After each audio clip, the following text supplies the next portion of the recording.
नमस्कार, आपका स्वागत है।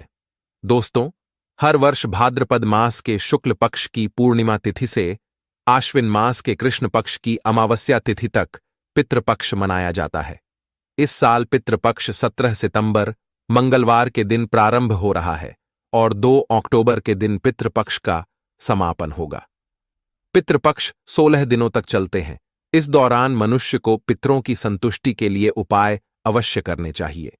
जो भी पूरी श्रद्धा से अपने पितरों की मुक्ति की कामना करता है, उसके पितृ उसे सुख समृद्धि का आशीर्वाद प्रदान करते हैं। हमारी संस्कृति में पूर्वजों का आशीर्वाद प्राप्त करना बहुत ही आवश्यक होता है। पितरों के आशीर्वाद के बिना मनुष्य का कोई भी कार्य सफल नहीं होता है। जो पितरों का श्राद्ध नहीं करता है, उसका कुल नष्ट हो जाता है, और जो अपने पितरों का श्राद्ध तथा तर्पण करता है, वह संसार के सभी सुखों को प्राप्त करता है। भगवान विष्णु से वरदान प्राप्त करके मनुष्य के सभी पूर्वज पितृपक्ष के दौरान उन्हें आशीर्वाद प्रदान करने हेतु पृथ्वी पर आते हैं।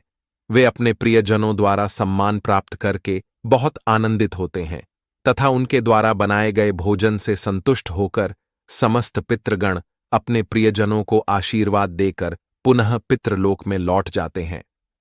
किंतु यदि कोई मनुष्य पितृपक्ष के दौरान अपने पितरों का आदर सत्कार नहीं करता है, उन्हें भोग नहीं चढ़ाता है और उसके पितृ रुष्ट होकर ही लौट जाते हैं, इससे मनुष्य को पितृदोष लगता है और पितृदोष के कारण मनुष्य को भयंकर दुखों का सामना करना पड़ता है। गरुड़ पुराण के अनुसार किसी तीर्थ स्थान पर पितरों के तर्पण और श्राद्ध का विशेष महत्व होता है। ऐसी मान्यता है कि गया और बद्रीनाथ या प्रयाग में श्राद्ध करने से पितरों को मोक्ष की प्राप्ति होती है। इसके अलावा जिन लोगों को विशेष स्थान पर श्राद्ध करना संभव नहीं है, वह घर के किसी भी पवित्र स्थान पर कर सकते हैं। लेकिन ध्यान रहे, पितरों का श्राद्ध शाम के समय अथवा रात्रि के समय कभी नहीं करना चाहिए। पितरों का आवाहन और पूजा केवल दिन में करनी चाहिए। रात्रि में आवाहन करने में नकारात्मक शक्तियां घर में प्रवेश कर सकती है, अथवा जो पितृप्रेत योनि में होते हैं वे घर में प्रवेश कर सकते हैं, जिससे घर में दुर्घटनाएं होने लगती हैं। दोस्तों, अगर आप इस चैनल पर नए हैं तो इसे सब्सक्राइब जरूर करें, कमेंट में जय श्री कृष्ण अवश्य लिखें, साथ ही वीडियो को लाइक जरूर करें। आइए जान लेते हैं गरुड़ पुराण के अनुसार मनुष्य को अपने पितरों को प्रसन्न करने के लिए कौन से महत्वपूर्ण उपाय करने चाहिए। सबसे पहला उपाय, पितृपक्ष के दिनों में लोग मृत आत्माओं का आवाहन करते हैं, जिस कारण से पितरों के साथ अन्य प्रेत आत्माएं भी घर में प्रवेश करने का प्रयास करती है। ये प्रेत आत्माएं घर में भयंकर शोक की स्थिति निर्माण कर सकती है। इसीलिए पितृपक्ष में अपने घर के मुख्य द्वार के सामने जल का छिड़काव करे। इससे पितृगण अत्यंत संतुष्ट होते हैं और नकारात्मक शक्तियां घर में प्रवेश नहीं कर पाएंगी। दूसरा उपाय, पितृपक्ष में पितरों की संतुष्टि के लिए भोजन बनाया जाता है, लेकिन कुछ लोग इस भोजन को केवल पितरों की तस्वीर के सामने रख देते हैं। पितृ इस भोजन को ग्रहण नहीं कर पाते, इसीलिए आप थोड़ा सा भोजन गौमाता को, कुत्ते को अथवा कौवे को अवश्य खिलाएं, जिससे यह भोजन आपके पितरों को प्राप्त हो सके। तीसरा उपाय, पितृपक्ष में पितरों को प्रसन्न करने के लिए उनकी तस्वीर के सामने शुद्ध घी का दीपक अवश्य जलाए और अपनी भूल के लिए क्षमा मांगकर उनका आवाहन करे। आपके पितृदेव आपकी सभी गलतियों को माफ करके आपको आशीर्वाद प्रदान करेंगे। चौथा उपाय, यदि आप किसी कारणवश पितृपक्ष में श्राद्ध आदि कर्म न कर पाए, तो पितृपक्ष में दक्षिण दिशा में पितरों के लिए एक दीपक जलाए, गौमाता को रोटी खिलाए और आप जिस किसी भी स्थान पर मौजूद हो, दक्षिण दिशा में मुख करके अपने पितरों से क्षमा मांग ले। पांचवा उपाय, भगवान श्री कृष्ण कहते हैं, जो मनुष्य अपने मृत परिजनों के लिए तिल का दान करता है, वह समस्त पापों से मुक्त होकर वैकुंठ में जाता है। इसीलिए अपने पितरों का आशीर्वाद पाने के लिए आप पितृपक्ष में तिल का दान अवश्य करें। छठा उपाय, पितृपक्ष में भूल से भी नीम का पेड़, बरगद का पेड़ और पीपल का पेड़ नहीं काटना चाहिए। इससे मनुष्य को पितृदोष लगता है। पितृपक्ष में सर्प को मारने वाले व्यक्ति को भी पितृदोष का सामना करना पड़ता है। पितृदोष से बचने के लिए पितृपक्ष में एक पीपल का वृक्ष अवश्य लगाना चाहिए।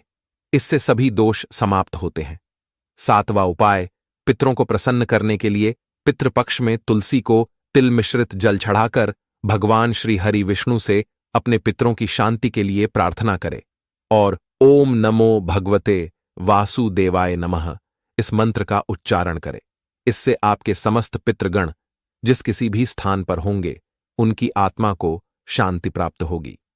8वां उपाय, यदि आपको आपके पितरों की मृत्यु की तिथि पता नहीं है तो आपको पितरों के लिए सर्वपितृ अमावस्या के दिन श्राद्ध कर्म करने चाहिए। सर्वपितृ अमावस्या को पीपल के पेड़ में काले तिल, सफेद फूल तथा चंदन चढ़ाने से पितृदेव संतुष्ट होते हैं। आइए अब जानते हैं गरुड़ पुराण के अनुसार ऐसे वह कौन से व्यंजन है जो आपको पितरों के लिए बनाने चाहिए। सबसे पहले है दूध और चीनी से बनी खीर। पितरों के लिए अगर आप बहुत सारे व्यंजन ना बना पाए या आपकी परिस्थिति इस अनुकूल ना हो तो पितरों की तृप्ति के लिए आपको दूध और चीनी से बनी खीर अवश्य बनानी चाहिए, जिसमें सूखे मेवे डालकर पितरों को भोग चढ़ाएं। इस व्यंजन से उन्हें सबसे ज्यादा आनंद मिलता है और वे प्रसन्न होकर ही आपके द्वार से लौटते हैं। दूसरी चीज है कद्दू की सब्जी। गरुड़ पुराण के अनुसार कद्दू की सब्जी पितरों को अधिक प्रिय होती है। कद्दू को सात्विक व्यंजन माना जाता है जो श्राद्ध और प्रसाद में अक्सर परोसा जाता है। अगर आप भी श्राद्ध का भोजन बना रहे हैं तो कद्दू की सब्जी अवश्य बनाएं और पितरों का आवाहन करते हुए उन्हें अर्पण करें। तीसरी चीज है शुद्ध घी की रोटी। पितृपक्ष में पितरों के लिए शुद्ध घी से बनी रोटी अवश्य बनाएं और पितरों को याद करते हुए एक रोटी कौवे को और 2 छोटी रोटियां बनाकर गाय और कुत्ते को खिलाएं। इससे आपके पितृगण जिस भी रूप में धरती पर उपस्थित होंगे वे तृप्त होकर आपको अवश्य आशीर्वाद देंगे। चौथी चीज है पीली मूंग दाल और सफेद उड़द दाल। इन 2 दालों का उल्लेख गरुड़ पुराण में खास तौर पर किया गया है, जिसमें इन 2 दालों से बनने वाले व्यंजन चाहे वो मीठे हों या नमकीन अवश्य ही पितरों के लिए बनाने चाहिए। अगर आप उनकी श्राद्ध तिथि पर इस व्यंजन को बनाते हैं तो आपके पितृगण अत्यंत संतुष्ट होंगे। इसके अलावा गेहूं से बनी पूरी, मीठी गुड़ की रोटी, मीठे केसर वाले चावल, काले चने और बेसन से बनी चीजें भी पितरों के लिए बनाई जाए तो पितृ प्रसन्न होकर उन्हें ग्रहण करते हैं। आइए अब जानते हैं भोजन कैसे बनाना चाहिए। जैसे हम ईश्वर का भोग बनाते समय उस भोजन को नहीं छकते अथवा उसे झूठा नहीं करते हैं, ठीक उसी प्रकार से हमें पितरों का भोजन भी उन्हें अर्पण करने से पहले झूठा नहीं करना चाहिए। भोजन बनाने से पहले आपको पूरी तरह से शुद्ध होना चाहिए। बिना स्नान किए आपको पितरों का भोजन नहीं बनाना चाहिए और जो स्त्री मासिक धर्म में हो उस वक्त भी उन्हें पितरों के भोजन को नहीं बनाना चाहिए। ऐसा भोजन पितृ स्वीकार नहीं करते हैं।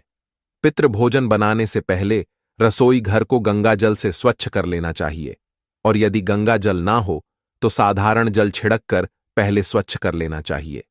उसके बाद ही भोजन बनाना चाहिए। भोजन बनाने से पूर्व इस मंत्र का जाप अवश्य करें, ओम पितृदेवाय नमः। आइए अब जानते हैं पितरों को किस प्रकार का भोजन नहीं चढ़ाना चाहिए। सबसे पहली बात, कई लोग मानते हैं कि उनके पितरों को मांसाहार भोजन पसंद था तो उन्हें पितृ श्राद्ध पर मांसाहार बनाकर खिलाना चाहिए, किंतु ऐसा करना अनिष्टकारक हो सकता है। जब आपके पूर्वज पितृलोक में प्रवेश करते हैं तो उनका भोजन सात्विक बन जाता है। इसीलिए पितरों के लिए केवल सात्विक भोजन ही बनाएं। तामसिक व्यंजन जैसे प्याज, अदरक और लहसुन आदि का प्रयोग भी श्राद्ध भोजन में नहीं करना चाहिए। ऐसा भोजन पितृदेव स्वीकार नहीं करते हैं। पितृपक्ष के दौरान कभी किसी बुजुर्ग का अपमान नहीं करना चाहिए, इससे हमारे पितृ रूठ जाते हैं और हम उनके आशीर्वाद से वंचित रह जाते हैं। पितृपक्ष में अपने बड़े बुजुर्गों को सम्मान देना चाहिए, उनके हाथों से दान धर्म करना चाहिए। ऐसा करने पर मनुष्य को श्रेष्ठ फलों की प्राप्ति होती है। तो आइए अब जानते हैं पितृपक्ष में कौन से कार्य नहीं करने चाहिए। सबसे पहली बात, शास्त्रों के अनुसार पितृपक्ष में पितृदेवता घर पर किसी भी रूप में पधार सकते हैं, इसलिए घर के द्वार पर आए किसी भी पशु या व्यक्ति का अपमान नहीं करना चाहिए। दहलीज पर आने पर किसी भी शख्स को भोजन कराएं और आदर करें। खासकर यदि घर के द्वार पर कोई गौमाता अथवा कोई कुत्ता आता है तो उसे कभी धुतकारना नहीं चाहिए, बल्कि उनका सम्मान करके उन्हें रोटी अवश्य खिलानी चाहिए। दूसरी बात है, पितृपक्ष के दौरान चना दाल, सरसों का साग, मांस और लहसुन प्याज आदि चीजों का सेवन नहीं करना चाहिए, अन्यथा आपके पितृदेव आपसे रुष्ट हो जाते हैं। पितृपक्ष में केवल सात्विक आहार ही ग्रहण करें और अपने पितरों को भी सात्विक आहार का भोग चढ़ाए। तीसरी बात है, गरुड़ पुराण के अनुसार किसी तीर्थ स्थान पर पितरों के तर्पण और श्राद्ध का विशेष महत्व होता है। ऐसी मान्यता है कि गया और बद्रीनाथ या प्रयाग में श्राद्ध करने से पितरों को मोक्ष की प्राप्ति होती है। इसके अलावा जिन लोगों को विशेष स्थान पर श्राद्ध करना संभव नहीं है, वह घर के किसी भी पवित्र स्थान पर कर सकते हैं। लेकिन ध्यान रहे, पितरों का श्राद्ध शाम के समय अथवा रात्रि के समय कभी नहीं करना चाहिए। पितरों का आवाहन और पूजा केवल दिन में करनी चाहिए। रात्रि में आवाहन करने में नकारात्मक शक्तियां घर में प्रवेश कर सकती है, अथवा जो पितृ प्रेत योनि में होते हैं वे घर में प्रवेश कर सकते हैं, जिससे घर में दुर्घटनाएं होने लगती हैं। चौथी बात, पितृपक्ष में कर्मकांड करने वाले व्यक्ति को बाल और नाखून काटने की मनाही होती है। इसके अलावा उसे दाढ़ी भी नहीं कटवानी चाहिए। पांचवी बात है, पितृपक्ष के दौरान कभी किसी बुजुर्ग का अपमान नहीं करना चाहिए। इससे हमारे पितृ रूठ जाते हैं और हम उनके आशीर्वाद से वंचित रह जाते हैं। पितृपक्ष में अपने बड़े बुजुर्गों को सम्मान देना चाहिए, उनके हाथों से दान धर्म करना चाहिए। ऐसा करने पर मनुष्य को श्रेष्ठ फलों की प्राप्ति होती है। छठी बात है, जो व्यक्ति पितरों का श्राद्ध करता है अथवा पितरों की पूजा करता है, उसे भूल से भी उस दिन व्यसन नहीं करना चाहिए, अर्थात शराब आदि नशे से दूर रहकर ही पितरों की पूजा करनी चाहिए। नशे की अवस्था में पितरों का श्राद्ध करने पर पितृदेव हमसे रुष्ट हो जाते हैं और आशीर्वाद दिए बिना ही लौट जाते हैं। तो इस प्रकार से अपने पितरों की पूजा करके आप उनका आशीर्वाद प्राप्त कर सकते हैं। उम्मीद है आपको यह जानकारी अच्छी लगी होगी। वीडियो को लाइक जरूर करें और कमेंट में जय पितृदेव और जय श्री कृष्ण अवश्य लिखें। साथ ही चैनल को सब्सक्राइब करें। आप सभी का धन्यवाद।